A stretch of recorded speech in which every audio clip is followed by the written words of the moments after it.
Miqtë e dashur, jemi rikthyer tani në studio për të filluar bisedën me mysafirit e ftuara. Do të flasim me zonjën Helen Stafford dhe me Alma Sahitaj nga Unioni i Shkrimtarëve dhe i Kritikëve Shqiptar.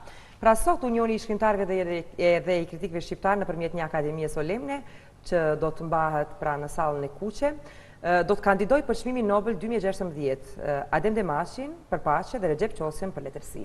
Për ta treguar pak më shumë rreth kësaj ceremonie dhe rreth kandidimit të këtyre dy personaliteteve kosovare për çmimin Nobel, ne do të flasim tani me mysafirat e ftuara. Mirëmëngjesi, good morning and welcome. Alma, pra sot me një ceremoni si që përmenda, do të bëhet kandidimi i këtyre dy personaliteteve kosovare, njëri për çmimin për paqe dhe tjetri për letërsinë. Na tregoni pak më shumë rreth kësaj ceremonie, si erdhi deri tek kjo ceremoni? Sot e bojna ceremonien, kina dosht këta dy personalitet se meritojnë, e për këtë kina bo ceremonial e shpresojmë që njëni për këtyne ose të dy të marrin çmimin sot. Kina njoftu personalitete kosovare edhe jashtë për me marrë pjesë në këtë ceremonialin. Po si, kush janë ata të cilët vendosën? Si u bë deri të përgjedhja këtyre dy personaliteteve? Çfarë është marrë parasysh? Po, përmes Unionin Shkrimtare, kina vendos, kina fol një vjet rreth këtë temën, kanë me marrë edhe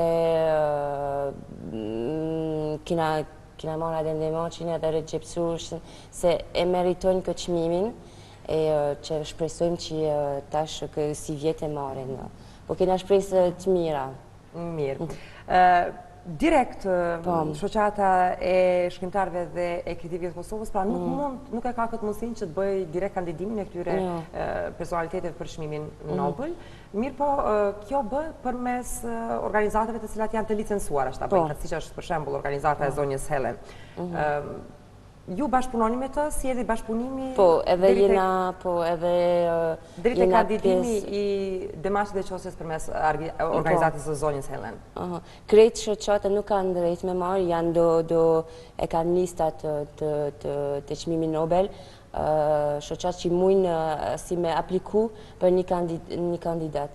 E na jena edhe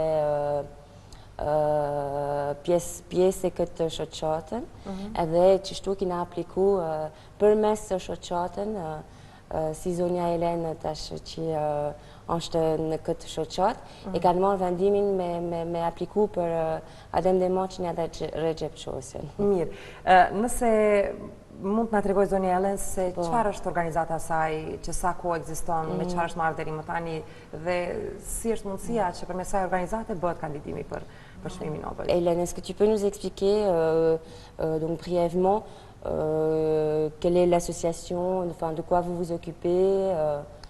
Oui, bien sûr. Notre association, c'est donc l'Association internationale de la critique littéraire, donc AICL. Organisme ndërkombëtare për littérature. Nous sommes une organisation, comme le nom le dit, internationale, c'est-à-dire nous avons des écrivains qui viennent d'un peu partout dans le monde, que ce soit la Russie, le Japon et en Europe aussi. Kanë shkrimtarë njoft në për krejt botën, Rusia, Amerika, Spanja, çdo vende të ndryshme. Et ce dont on s'occupe, c'est bien sûr de se rencontrer, d'organiser des rencontres d'écrivains, mais aussi d'avoir des échanges. Par exemple, on a eu déjà par le passé de très très bons échanges avec l'Union des écrivains albanais, par Recep Sahitaj, et donc de nous entre-soutenir, si on peut dire, tous les écrivains dans le monde entier. Organizata si kanë shkrimtarë në për krejt botën, edhe kanë bëjnë organizime, ora letrare, organizime, e thirrin shkrimtarë në për krejt botën, vendën saktume ndryshen, edhe është ma shumë për komunikim përmes shkrimtar të hujaj. Po si bëhet për shembull pastaj nominimi i personalitetet të ndryshme për çmimin Nobel. Et comment se font, par exemple, les candidatures, les applications pour le prix Nobel, pour la candidature? Les candidatures se font par une demande qui est envoyée par une organisation qui peut le faire, qui a donc le droit de le faire. L'AICL peut le faire. Et donc Daniel Levers, notre président, a reconnu bien sûr le mérite de Adem Demaci et Recep Chousia et nous soutenons donc et nous avons envoyé tout ce qu'il faut déjà, c'est déjà parti pour ces deux personnalités. Organizimi AICL thirrët edhe kanë drejt me apliku për çmimin Nobel. Organizimi e Nobel e kanë saktu disa njerëz që mund me apliku një kandidat edhe AICL, organizata e tona, kanë drejt me apliku. Do me thonë, çdo organizat nuk mund me apliku, ata kanë të drejt. E si vjet, me bisedimi me presidenti Daniel Levers, kanë vendos me marë, me apliku për Recep Çosin edhe Adem Demacin. Kina pas disa takime, disa takime rreth në këtë temën, për me marrë vendimin me apliku për Çosin edhe Demacin, si vjetë. Po, ju e bëni propozimin. Po. Pastaj, organizata e Zonjës Helen merret pastaj bën ndonjë ulëmtim rreth këtyre personaliteteve derisa të vijë koha për kandidim? Est-ce que vous pouvez faire du lobbying auprès de l'association Nobel, ou alors comment ça se passe pour la procédure, ou alors c'est la décision leur appartient et puis ça s'arrête à l'application? La décision leur appartient, bien sûr. Et il y aura une première sélection. Donc ça ne se fait pas immédiatement de décider. Il y aura une première sélection. On saura qui est sur la liste de la première sélection. Et après, il y aura une décision par la suite. Jo se çmimi Nobel është shtirë me bon lobbying, kanë drejt vetëm me bon aplikimin, e masalan kur aplikimit janë bon, do me thonë detyra e organizatin kryet, edhe tani vetëm aty mrena organizimin Nobel aty bënd vendimin. Ka ndonjë kriter për aplikim? Est-ce qu'il y a des critères pour l'application? Dans le sens que, bien sûr, il y a un mérite, mais ça, c'est bien sûr notre évaluation de la chose. Le critère, c'est qu'il y ait bien sûr des publications importantes.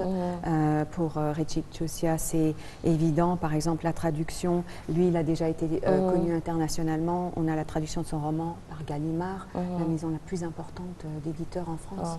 Donc ça, ce sont des critères. Pour Adem Demaci, c'est bien évident parce qu'il a déjà eu le Sakharov. Donc il n'y a plus grand-chose à dire, sinon qu'il est méritant du prix. Jo, kriterat janë, s'ka kritera që shme thonë, kritera saktume, po janë ma shumë për merita. Do me thonë, me pas një biografi e shkëlqyshëm, me pas dobotima shkëlqyshëm, si Recep Çosia është njoft në për të në botën se ka librat janë përkthy. Demaci e njofin se ka marrë për Sakharovin, e për këtë është s'ka kritera që shme thonë saktum janë ma shumë për jetës që kanë bon njerës, ma shumë për meritës. Njerëz të cilët kanë punuar dhe janë dëshmuar me kohë që janë njerëz të suksesshëm. Kthehemi pak te ceremonia që do të bëhet sot. Çfarë do të ketë? Me siguri që keni ftuar personalitete të ndryshme, tashmë keni bërë me dije edhe zoti Demaci dhe zoti Çosia se do të jenë kandidat për çmimin Nobel. Si është pritur gjithë kjo ceremoni? Po kina punu disa javë për këtë me bo një ceremonial për me nderu Adem Demacin edhe Recep Çosin. Janë njoftu disa njerëz personalitete ndryshe me Kosovës. Presidenti Daniel Levers me Ellen Stratford kanë orë për Inglisë, për Francës, për ceremonien e sot. E shpresojmë dhe të bëhet mirë. Po, në orën sa do t'jetë ceremonia? Në ora 3. Pra sot Po, të sala kuqe. Mirë. Sot në salën e kuqe pra në orën 3, në orën 15, do të shpallën zyrtarisht si kandidat për çmimin Nobel, zotëri Adem Demashi dhe zotëri Recep Qosja. Ashtu. Shpresoj që ceremonia të shkojë ashtu siç ju e keni planifikuar dhe që shpërblen edhe me çmimin Nobel, kjo do të ishte shumë mirë. Një lajm shumë i mirë. Zonja Helen dhe Alma, faleminderit shumë për kohën që ofruat për ne dhe për shikuesit. Sukseset në të tjeshme. Faleminderit për juve. Faleminderit, mersi. Miq të dashur, këtu përfundojmë bisedën me mysafirët e ftuara. Do të vazhdojmë programin e mëngjesit me kronikën Motor Show. Kjo kronikë si zakonisht na e sjell më të rehat nga bota e automobilizmit. E ndjekim bashkë.